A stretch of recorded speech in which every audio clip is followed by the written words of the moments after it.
एक ऐसा बिरहा हो जा खानदानी बिरहा। वाह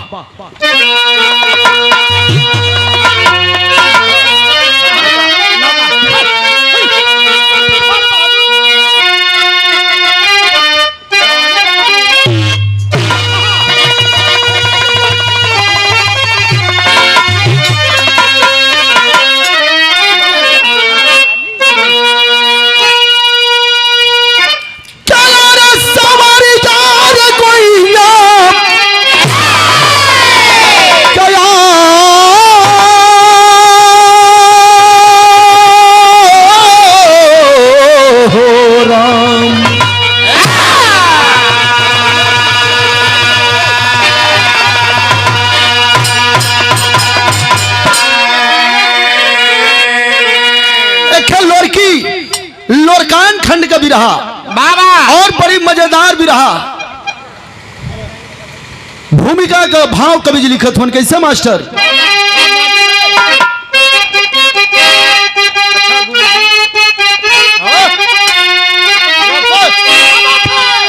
क्या जिन जमाना का पौरुष में शक्ति भरी, अरे तीर तेगा तमंचा चला कर गए, कि अपने मिट्टी पर बावरे, कि जन्म भूमि का सपना सजा कर गए। काट सवरू की गर्दन देवसिया छली, पूरे बोहा में लोहा लगा ही दिया।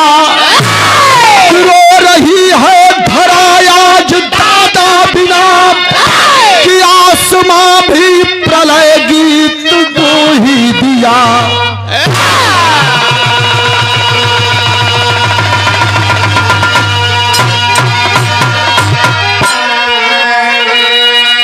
कभी जी लिखा थुवन कि जिन जवानों के पौरुष में शक्ति भरी, और तीर तेगा तमंचा चला कर गए।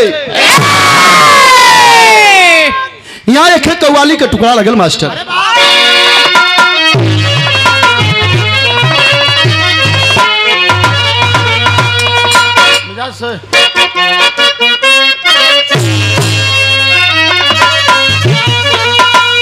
कव्वाली है कि पंजाब के बोतल में, अरे पंजाब के बोतल में, कि कश्मीर का पानी है।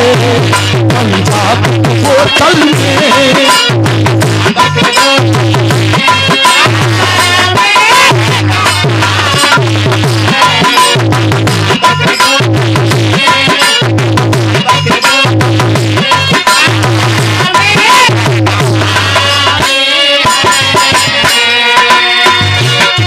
पंजाब के बोतल में कश्मीर का पानी है।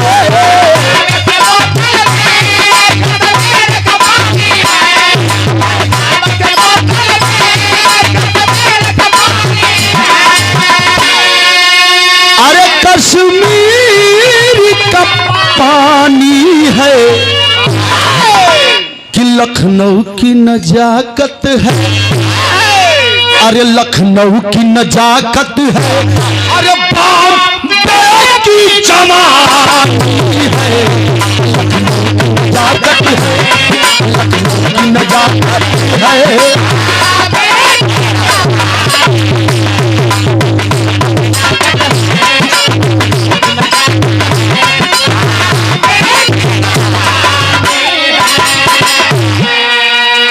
ये तो कव्वाली रहा, लेकिन बीरन बदे भाव लिखल गजल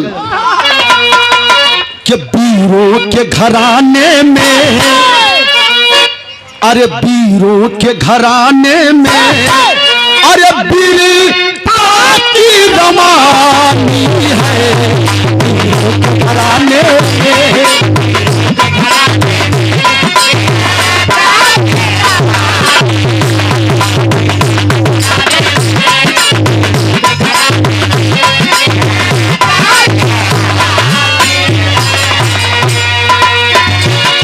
बीरों के घराने में, बीर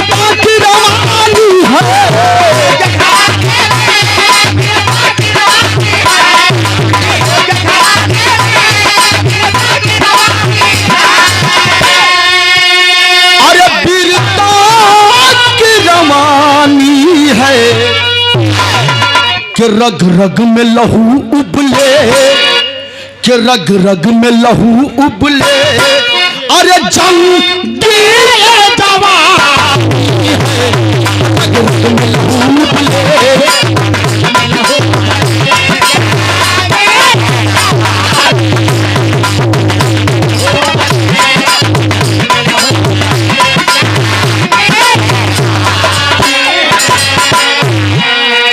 खानदानी भी रहा और लोरकी का भी रहा और बड़ी शानदार भी रहा। यही से कहानी का शुरुआत भई। जौहरी शहर लगल, लेकिन राम गुरु बुल्लू गुरु के जौहरी शहर का अंतर रहल, लेकिन राम गुरु जी का लहजा का रहल।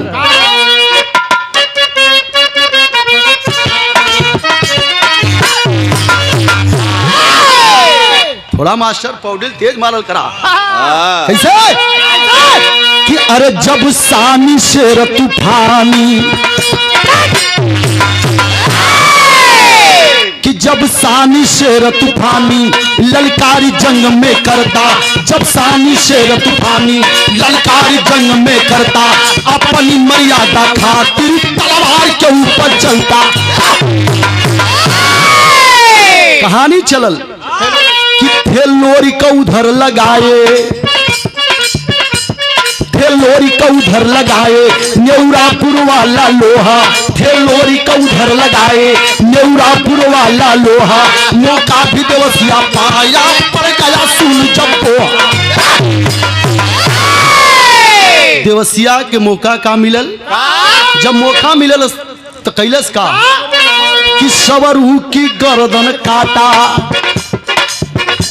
सवरू की गर्दन काटा वह भारी पाप कमाया, सवरू की गर्दन काटा वह भारी पाप कमाया। पूरे पोहा के अंदर मौतम की जाल बिछाया, लेकिन दुर्दीन समय मजरी पर, दुर्दीन समय मजरी पर जब डाल दिया है डेरा, दुर्दीन समय मजरी पर जब डाल दिया है डेरा। आ गई विपत्ति बेला है काल बली में घेरा। अरे मजरी की बरवई पाती, मजरी की बरवई पाती लेकर जग्गू बंजारा, मरवाना दुख को लेकर हरदी के बीच पधारा। कहानी आप लोग समझ लेवल जाए। जौने समय वीर लोरी चनवा के लेके आपन गढ़ गौरा छोड़ के हरदी में जाए लगलन, जाके अपने भैया सौरू भैया के सामने कहे लगलन कि भैया अब हम गढ़ गौरा छोड़ के हरदी में जात हई चनवा के साथ है। अरे बाप रे बाप, सवरू दादा दूध दुहत अलन, कहलन के रे लोरी मत जा भैया, लेकिन कहे लगलन लोरी कि नहीं भैया बाजी हार गए हम जाप तो सवरू दादा कहलन कि भैया जात हुआ तो जा, लेकिन ए भैया जाए से पहले जवन हम गैया दुहत ही एक गैया का एक लोटा दूध पी के तब जाया। देखा यही से बतावल जाला कि भाई जैसन हित न भाई जैसन दुश्मन। सवरू दादा के आंख से झरझर झरझर आंसू गिरत है और लोरिक से कहलन कि भैया जात हुआ तो जा, लेकिन दूध पी के तो जा। दूध पियौलन, अपने भाई की विदा कैलन। जब इधर वीर लोरी चनवा के लेके गढ़गौरा छोड़ के हरदी में चल गईलन तो इधर देवसिया के मौका मिल गल। देवसिया के मौका मिलल, एक बिना सवरू दादा अपने अरार पर यानी बोहा में बैठल अलन गैयन के बीच में। वही समय करिया कम्बल ओढ़ के आयल देवसिया और सवरू दादा अपने बछड़न के खिलावत हुवन। वही समय करिया कम्बल ओढ़ के आयल देवसिया आज के सवरू दादा के ही गर्दन पर बरलस खच दे। सवरू दादा का सर और धर अलग हो गया। है कपड़ा का बरवा पकड़ के लेके मुड़िया जाए लगल है भैया। सवरू दादा का 900 गैया खाली सवरू दादा को मुंह देख के जैसे जैसे मुड़ी लेके जात रहल देवसिया वैसे वैसे गैया चिल्लात का डेकरत का वो देवसिया के साथे चल गई। इधर 12 बजे रात का अपने महल में रोवत बा के वीर लोरी का बिहौती पत्नी जेकर नाम बतावल गल मंजरी। मंजरी 12 बजे रात का रो रहल बा। वही रास्ते से जग्गू बंजारा नाम का एक व्यक्ति गुजरत हल कहे अरे सवरू भाई दादा के घरवा में रोले का आवाज इतनी तगड़ी के कर हो गयल ह जग्गू बंजारा जाके पूछे लगल के रे बहनी काहे रोवलू। मजरी रोवे लगल, रो के कह लगल कि भैया का ऐसे भी परियार कौनो दुख हमरे ऊपर आई का भयल। रो के कह लगल मजरी कि हमरे भैया सवरू भैया का गर्दन कट गई। तुहार पति कहाँ बाड़न यानी लोरिक कह भैया उनके तो गईले 16 बरिस भयल। 16 बरिस भयल सारी बात बतौलस कि लोरिक हमार स्वामी उड़हरी के लेके हरदी में चढ़ गिल। 16 साल बीत गयल। जग्गू बंजारा पूछे लगल कि 16 बरिस में पाती वाती भेजलू कि ना। कहे लगल कि भैया 16 बरिस में 1600 पाती भेजली, को पाती का जवाब हमके नहीं मिलल। जग्गू बंजारा कहे लगल कि बहनी एदमा पारी पाती लिख के तू दा, तोहरे पाती के हम पहुंचाई। जब अपने दिल का दर्द अपने दिल का दुख मजरी वो पत्र में लिख के जग्गू बंजारा के दिले बा। आ जग्गू बंजारा ले जाके हरदी के बीच में वीर लोरी के सामने पत्र फेंकले बा। वीर लोरी को पत्र के पढ़े लगलन तो पत्र में लिखले का बा मजरी बिरहा का तर्ज लगल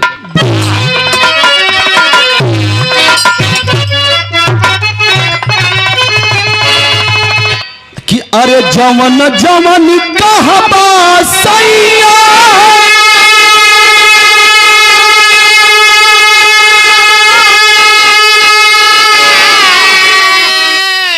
अरे जमन जमन कहबा सैया कर मन भोजनिया में अरे जन जा विदेश रह जा जमानिया में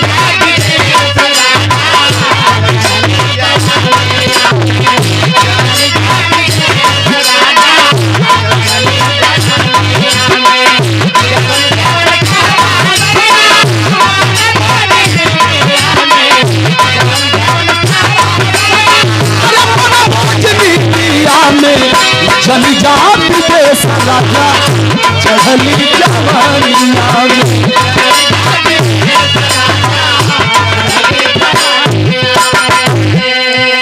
लेकिन जौने घड़ी वीर लोरी पत्र पढ़े लगलन तो ओ पत्र में मजरी लिखले का बा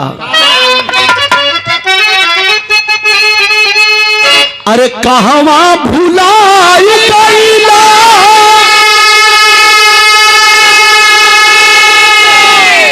अरे कहवा भुलाई गईला जवानिया में जवानिया में आई के निहारा संगा अपने जमीनिया के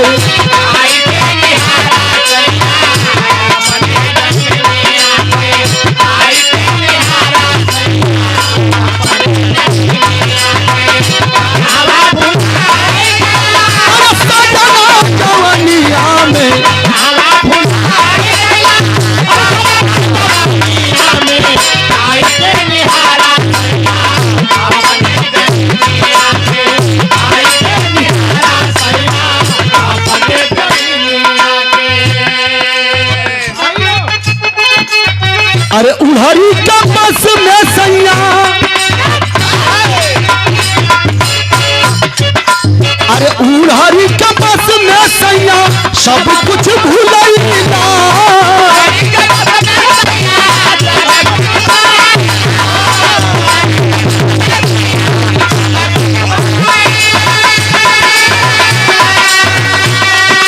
अरे गौरा के धरतिया कर्ज भूल गईला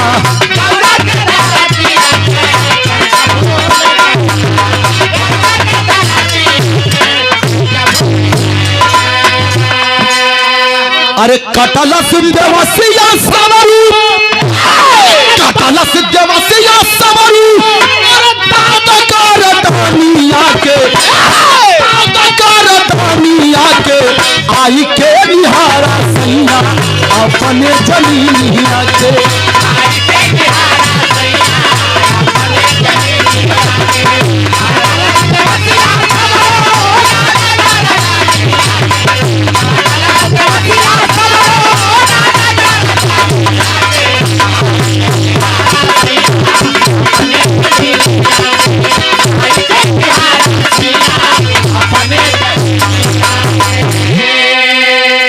ए भैया जौने समय बीर लोरी मजरी के पत्र पढ़ले बाड़न, दौड़ के गईले जाके छनवा से रोवे लगल, रो के कह लगल, अरे छनवा आज हमरे गांव गड़गौरा में बड़ी बड़ियार विपत आ गई बा।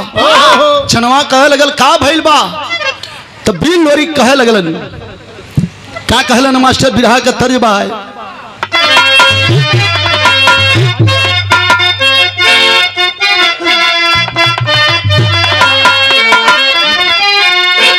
यह कहा धुवन बीर लोरी,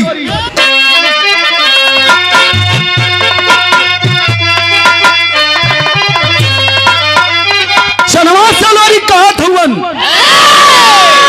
कि अरे हमारे जन्म भूमि पर आइल विपत्तिया, कि अरे हमारे जन्म भूमि पर आइल विपत्तिया, रोवल रनिया आज गौरा धरतिया।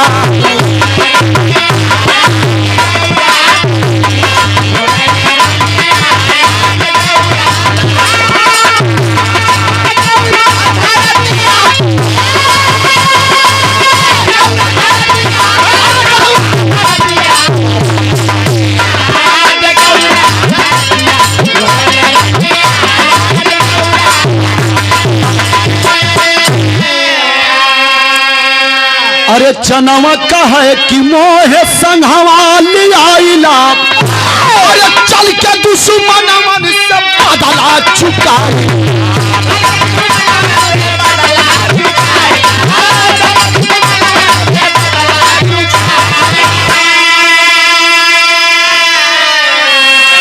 अरे लोहवा लगा के बचावा अपन थतिया, अरे लोहवा लगा के अरे बचावा अपन छतिया, रोवल रनिया आज गौरा धरतिया।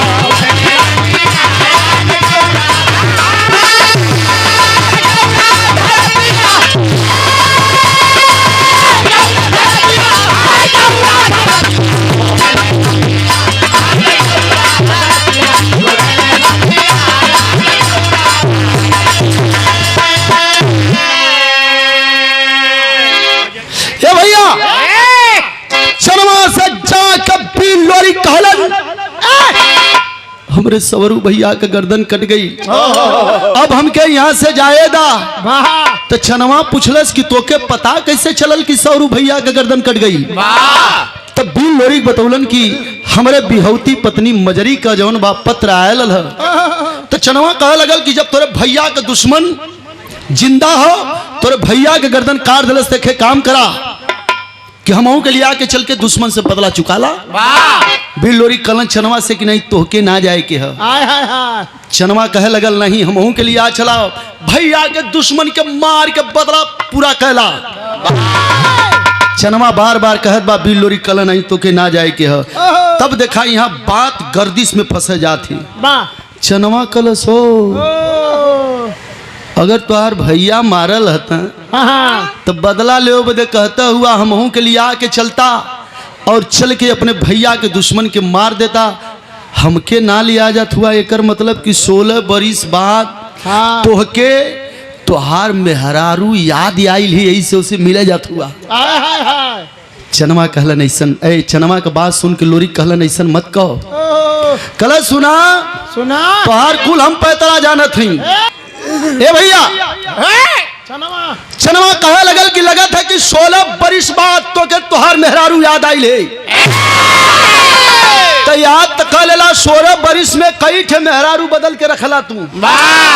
तो ये बतावा तू कई मेहरारू रखला तो बिना मर्द को होई एको मर्द ना रखले होई। अरे चनवा का बात सुन के बीर लोरी के ही छाती में बाण लगल। देखा तेगा तलवार बंदूक गोली अगर लगले तो आदमी मर जी जाला, लेकिन बात का चोट लग जाले तई घुट घुट के मुआवले घुट घुट के जियावले। चनवा मेहना मरलस की 16 बरिस में कई मेहरारू रखला तो का 16 बरिस में तो हाथ बिहौती मजरी एको मर्द ना रखले होई। बीर लोरी जवन बा इतनी बात सुनलन जरूर, लेकिन क्रोध में लाल होके मांगर घोड़ा पर बैठ के आधी रात के समय वही अपने गढ़गौरा के बीचों बीच आंगन में मांगर घोड़ा के उतार देलन। जब मांगर घोड़ा आधी रात का वही आंगन में उतरल बा तो वीर लोरिक देखत का हुआ, वीर लोरिक देखत हुआ कि अगल बगल मरद अब बीच में मजरी सुतल बा।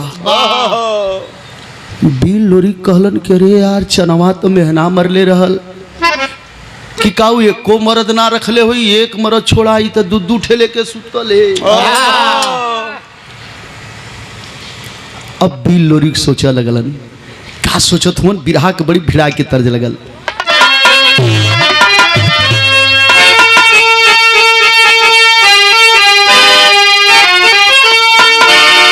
नाना मास्टर तैसा और घसका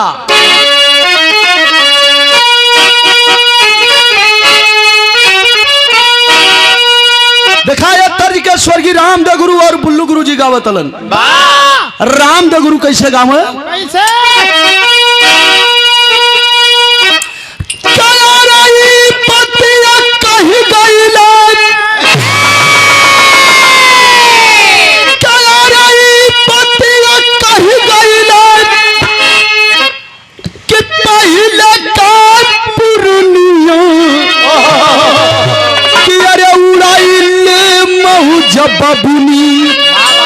देखल करा लोग ऊपर यार कि अरे उड़ाई ले महू जब बबुनी और जब लबाजवनिया उड़ाले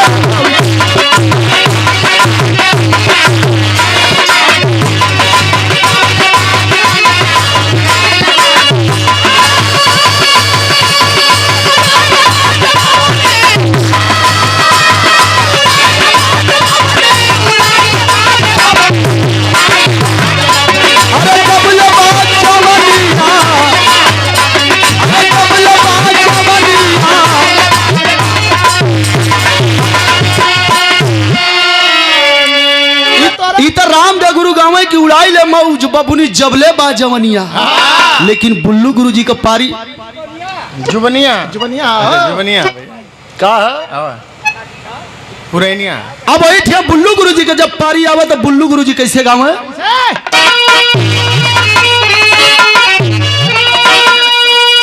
कलन के आई बुलाउती। बुल्लू गुरु जी का गावे का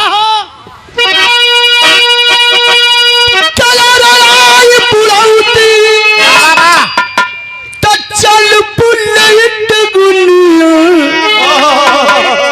कि वही दिन क्यों न पूछी, अरे वही दिन क्यों न पूछी, अरे जब ढल जाए वही दिन क्यों न पूछी।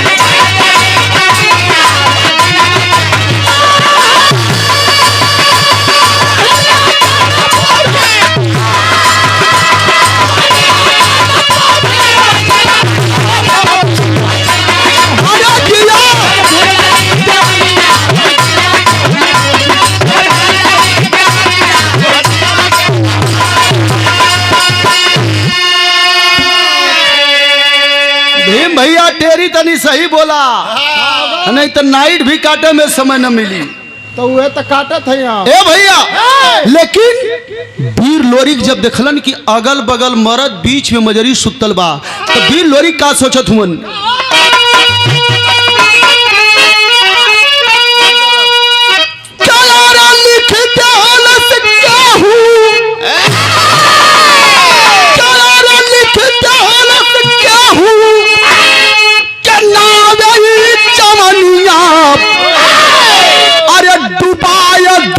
समझरी डुबायत हल समझरी, अरे गौरा कपनिया डुबायत हल समझरी।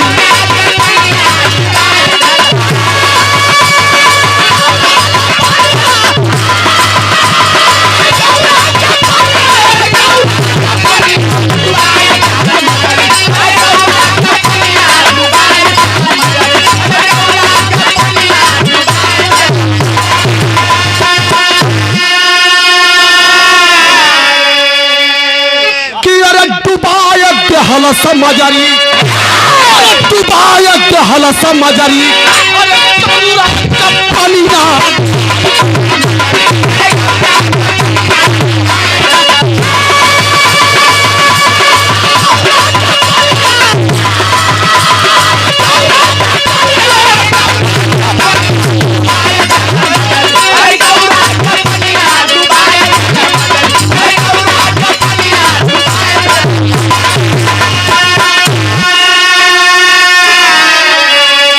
सुतले में मारल चाह खींच तलवारिया, तबले हाथवा पकड़ ले आली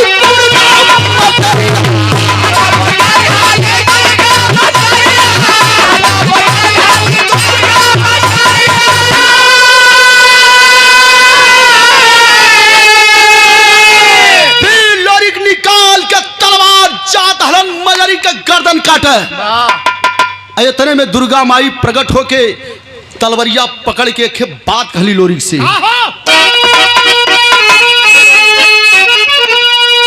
क्या रहा लोरिक कला पनी, क्या रहा लोरिक कला पनी, अरे सुधार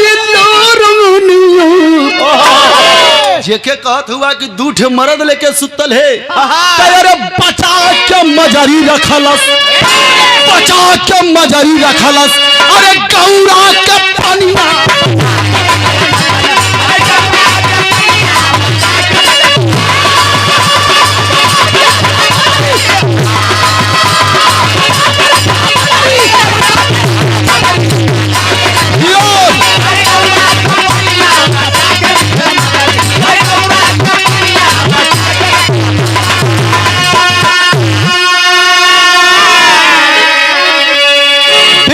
वही तलवार निकाल के जा तलन गर्दन काटे। मजरी का की एक मरद ना दूठे मरद लेके सुतल ही। इतने में दुर्गा माई प्रकट भइली और प्रकट होके तलवार पकड़ के वीर लोरी के खींच के थप्पड़ मरली। कली तनी आपन मुंह देख लेते, मेहरारू के जवन हो कहत हुए कि दूठे लेके सुतल है, तनी अपनो चरित्र देख ले। प्रीति जी तनी अपनो चरित्र देख ले, वो वहां निहारा से पहले कि तू कौन कौन गुल खिलौले। हाँ सही बात। अब दुर्गा माई एक वीर लोरी के धिकारत हिन का कहलीन,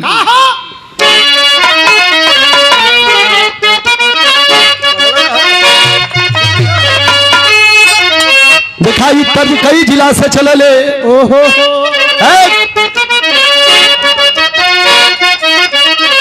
दिखा तर्ज गुरुचरण भैया कि अपन बलमुआ के चोरी, अरे अपन बलमुआ के चोरी अगरी मांगू न घुनवा। लेकिन रामदेव गुरु जी गाँव कि ठाड़े रहो मुरली वाले, अरे ठाड़े रहो मुरली वाले, गगरिया घरे भई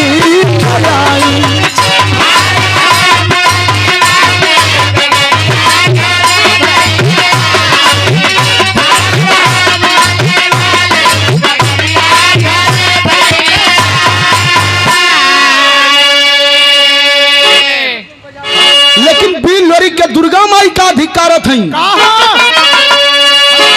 कि हरदी में जाके भूलैला, हरदी में जाके भूलैला, लजैला न गौरा का बेटा।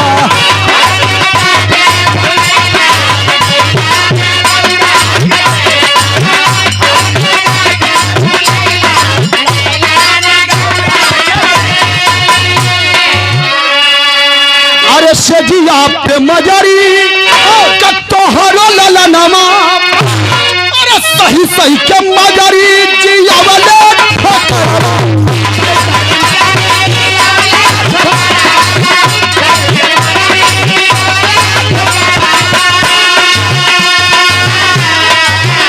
अरे कायर,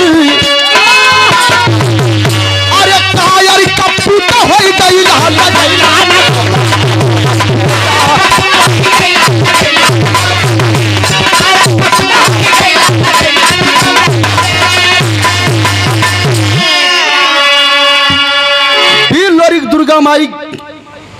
दुर्गा माई भी लोरी के धिकारत है इनकी जेके काटे जात हुए ई जानत हुए के है ई जौन दूठे मर्द लेके सुतल ही कोई और नहीं हो जौने समय अपने बिहौती औरत के छोड़ के जाए लगले तोर औरत गर्भ में रहल ओकरे जोड़ुआ लाल पैदा भइल हो रे वह तोर जोड़ुआ लाल लेके सुतल है कटबे गर्दन तक काट ले बाबा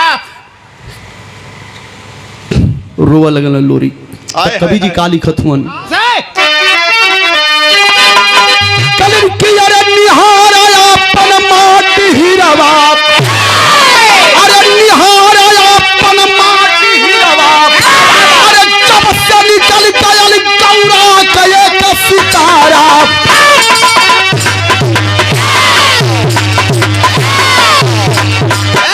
ए भैया दुर्गा माई कहली लोरी से कि निहारा अपन माटी हिरवा माई हम तो अपन बेटा निहरता है लेकिन हमारे भैया के गर्दन कैसे कट गई और जब भैया के गर्दन कट गई तो जबले भैया के दुश्मन के मारम ना तबले हमारे दिल के चैन ना हो दुर्गा माई से आशीर्वाद लेके वीर लोरी के निकलन देवसिया के मारे बजे तब वीर रस का भाव लगल कैसे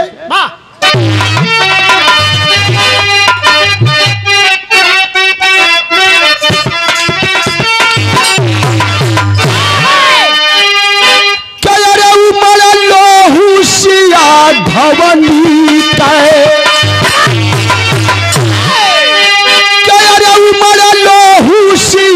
भवनी छानवा हो जवनवा पर नयनवा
देवसिया के खोजा लगलन खोजत वीर लोरी जौने समय देखत हुवन कि इधर से देवसिया के खोजत वीर लोरी के निकलत हुवन और उधर से देवसिया आवत बा आ देवसिया जब वीर लोरी के देखलस तो लगल गन गन गन गन गन गन कापे कहे अरे बाप रे बाप लगत है आज वीर लोरी छोड़िए न मुआई के तो छोड़िए लेकिन देखा दोगला आदमी वो कहीं रहलन दोगलई अपन करबे करल उनके कोनो मतलब समाज से नहीं है अगर ब्लड में दोगलई है तो दोगलई पंती करबे करी है वही तरह अभी गयल तो छली आदमी एक तो भैया के मरले हो और दोगलई का करत है कि जाए के तुरंत वीर लोरी के पैरवा पर गिर गयो और जाके गिर के कहत हो ए लोरी भैया एक बात सुना क्या कहला सर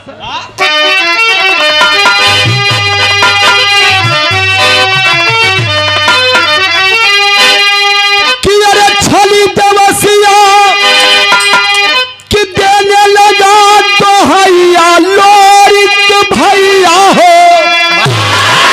कि तोहरे खातिर बैली आज बुझैया लोरी भैया हो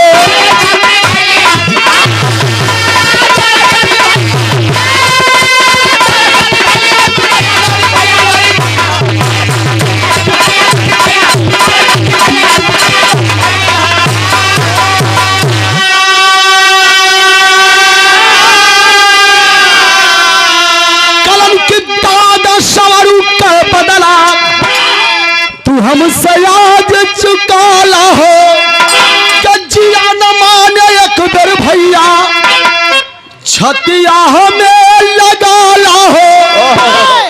जाके देवसिया कहा लगल कि भैया हमके क्षमा कदा। फिर लोरी कलन की हमारे भैया के मरले हुए तोरो गर्दन काटब। लेकिन देवसिया कह लगल कि भैया अगर हमके क्षमा कर देबा न तो फिर से गढ़गौरा के हम अंजा सजा देवल जाई।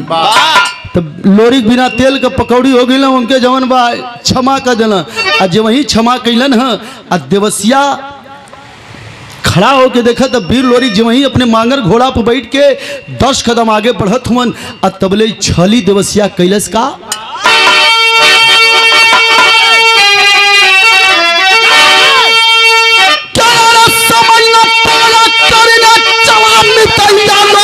भैया हो। अरे बाण चलाया जंग पर लोरी भैया हो।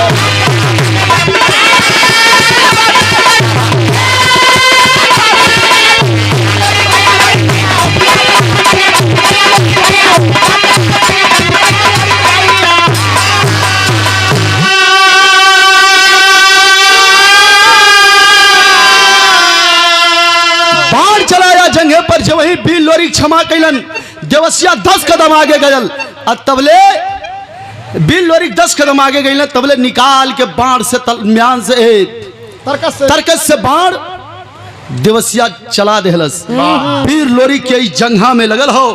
जब वही बाण यही जंघा में बीर लोरी के लगल और तुरंत जवन हो अपने मांगर घोड़ा से नीचे गिरलन है। तब कवि जी आल्हा का भाव का लिखत हुआ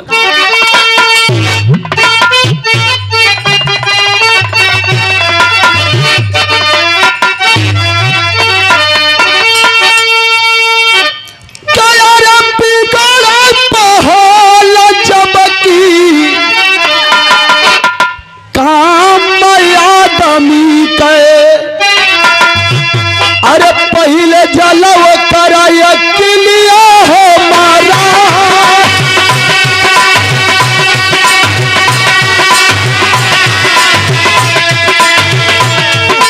अरे पहले जलव कराया किलिया हो मारा।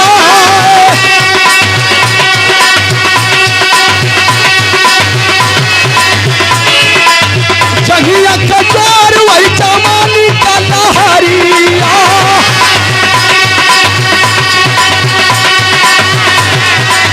क्षण भर में जाला किनारा वहेरा।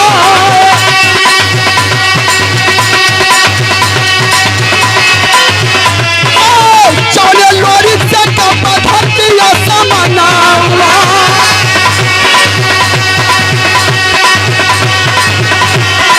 चले लोरी से कप धरतिया समनावा।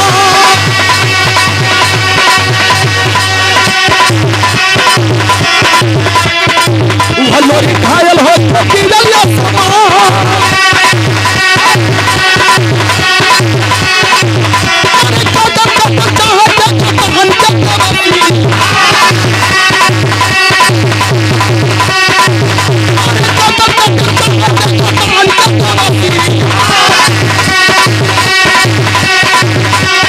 मंगला भागल बाती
लोरी जात हल गर्दन काटे देवसिया फिर छल से मरले है जंघा में बाण। जब वही गर्दन काटे जात हल देवसिया तले मांगर घोड़ा कोनो भाई से कम नहीं रल बिल लोरी के बदे। तुरंत अपने माप से धक्का मरला सो मार के देवसिया के धक्का कुछ दूरी पर देवसिया फेंकायल। अब वीर लोरी कही है पकड़ के अपने मुंह से आ लेके मांगर घोड़ा जंगल के तरफ भग गयल। और इधर दुर्गा माई खबर के बतौली लोरी के बेटा भोरी के खबर दिली कि बेटा तोहरे बाप का गर्दन काटे जाता है देवसिया। अरे जौने समय भोरी के पता चलल अपने घर से निकलन जाए के देवसिया के महल के आगे ललकारा लगलन। ललकारा लगा निकाल ए भैया जब वही देवसिया के महल के आगे ललकारा लगलन भोरी देवसिया ऊपर से देखलस कवन अरे कवन ललकारा था कहाँ गयाल लौका था किधर निकाल गाल कह देवसिया कह कवन हुए बे। हाँ होश में बोलू। तो लोरी का बेटा भोरी कहत ह हम लोरी का बेटा भोरी खई पहले तू नीचे आ सारी आयल देवसिया कह लगल कैसान देवसिया आयल भोरी कहा लगल कि अब्बा तो से लड़ाई हुई और हमारे दादा के छल से मरले और हमारा बाप का भी छल से मारे का प्रयत्न कैले बिना मरले तो के जाम ना देवसिया हंसा लगल कह दिखाए एकर बाप तो हमसे पार पैबे ना कैलस आई कहां से पाई ए भैया देवसिया कहे लगल भोरी से कि सुन जौने समय तोरे दादा के मरले रहली 900 गैया लेके आयल रहली 9 ठे लगहर गाय छाट ले 9 महीना दूध पी लिए तब हमसे लड़े बदे आए। कह 9 महीना ना अब्बा लड़ब अब्बा बिना लड़ले ना जाई अब्बा लड़ब जोर से लड़ब। देवसिया कलश की चल जो निकल जो कहे ना ना लोरी का बेटा भोरी कथे अब्बा लड़ब भाई ले लड़ाई जम के जब लड़ाई जम के भइल तो रिजल्ट ही निकलल कि देवसिया के भोरी के जवन हम मार के अधमरा मुआ दिलन मरल है अधमरा स्थिति में भयल है जब देवसिया तबले भोरी निकाल के तलवार जातलन गर्दन काटे तले दुर्गा माई कली रुक बेटा रुक रुक रुक ये तोर शिकार ना है अरे ये तोरे बाप का शिकार हो। भोरी को रोवा लगल कहे माई जीवन में बाबू का चेहरा नहीं देख पौली ए माई हमार बाबूजी कहाँ बाड़न। दुर्गा माई बतौलिन कि ये स्थिति में बेटा चल जा जंगल में तुहार बाप पड़ल हुन। जब भोरी के गईलन है जंगल में अपने बाबू लोरी के देखलन है तब अधमरा स्थिति में तब पानी का छीटा अपने बाप के ऊपर मरलन और लोरी जौने समय मूर्छा टूटल है तब भोरी देख के अपने बाबू के रोवे लगल। यहाँ लोरकी का भाव लगल लोरकी खमन के खानदानी चीज हो दिखाई लोरकी का भाव लगल जेके तनी ललकारे को ही मजा मिल जाई तो ललकार दिया लोग जेके जहाँ लाइन मिल जाई तब जवन तवन से जौने समय अपने बाप के अधमरा स्थिति में भोरी देखलन तब पानी का छीटा मरलन अब मार के अब भोरी कहत हुआ यहाँ लोरकी का भाव लगल खानदानी चीज है जेके अगर जगह मिली तो तैसा बाबू आप लोग ललकार दिया।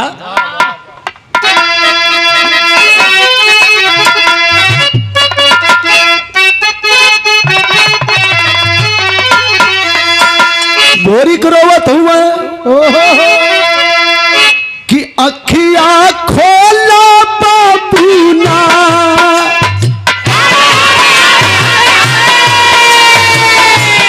हम लालनवा तोहरे जानी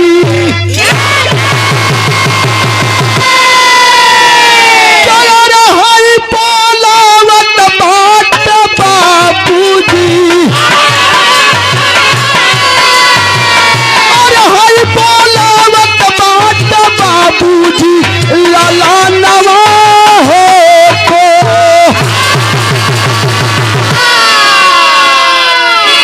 ए बाबू कि माई तर तर सहलीन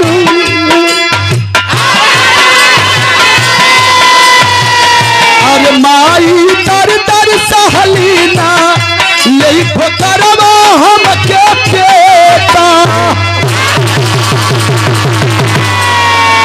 कि अरे माई का जियते देहला बाबूजी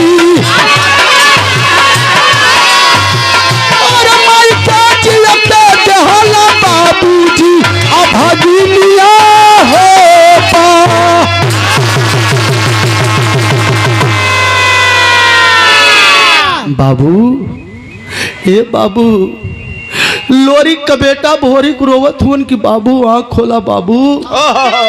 ए बाबू, माई बड़ा कष्ट से हमहन के पलले हो।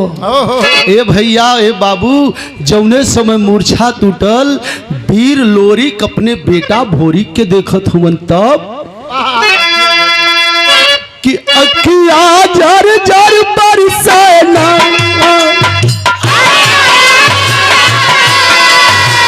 अरे अखिया झर झर बरसना, सुन के बतिया अपने लाला।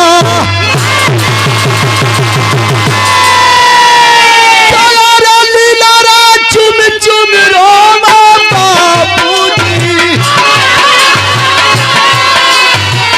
अरे लीला रा चुम चुम रोमा बाबूजी, अब छतिया होला।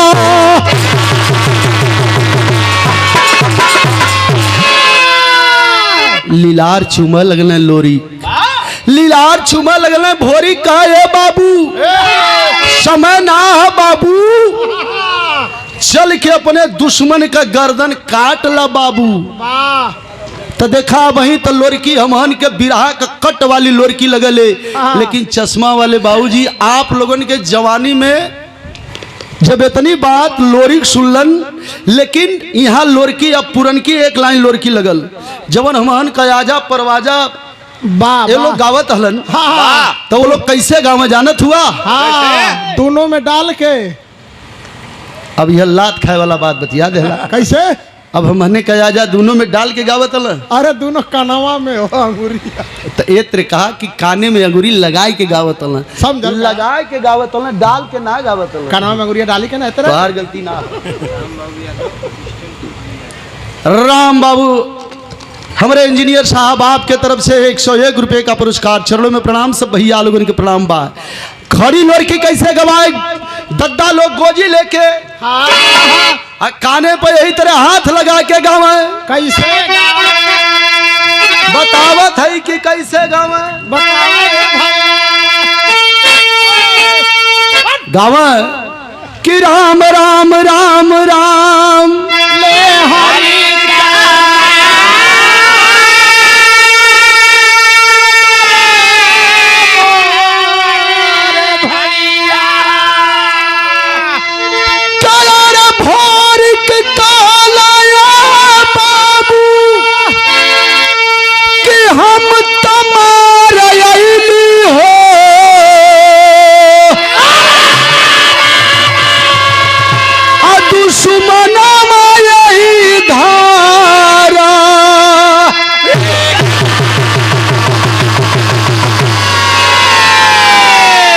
बाबू चला तोहरे दुश्मन देवसिया की अधमरा मार के छोड़ले ही चल के ओकर गर्दन उतार ला। लोरी कहाँ? अरे बाप रे। तब यहाँ कवि जी आखिरी भाव का लिखत हुआ।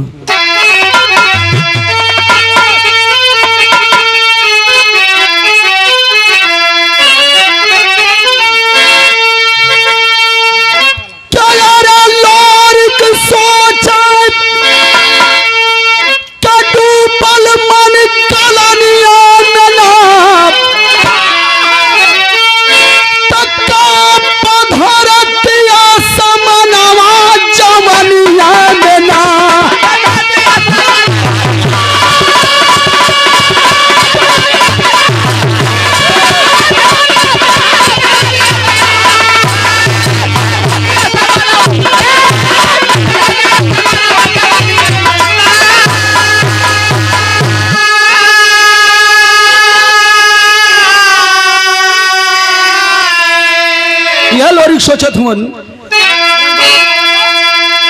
कि चढ़ के लोरी के घोड़ा पर घोड़ी चला दीवाना, और जहां देवसिया पात घायल पहुंच गया मर्दाना। लोरी के करदनवा जवानिया लेना।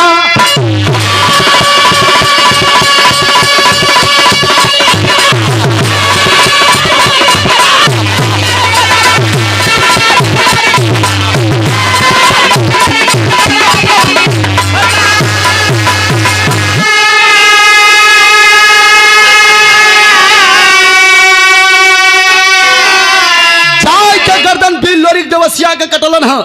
तब आखिरी भाव का लिखल गया, जब बाप का पौरुष कम भयल तब बेटा रखलस पानी, बाप का पौरुष कम भयल तब बेटा रखलस पानी, जब बिरथा लोरी कटियल धरती पर भइल जवानी, तो सिझल काशीदार मियनवा जूनी यूनुनु।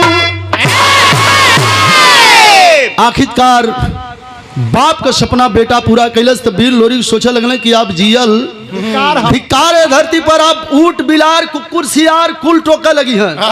प्रमाण मिलेला कि यही बनारस के सारनाथ पर जिंदा ही वीर लोरी समाधि ले लेलन। यही से विराह कर शीर्षक लिखल गयल कि बोहा में अंतिम लोहा, एकरे बाद बोहा में लड़ाई भइबे न कई। आखिरी भाव लिखल गयल, गुरु बिहारी गुरुपति बिरहा में परम पुनीता, काशी बुल्लू रामकृत की शिष्या बनी अनीता।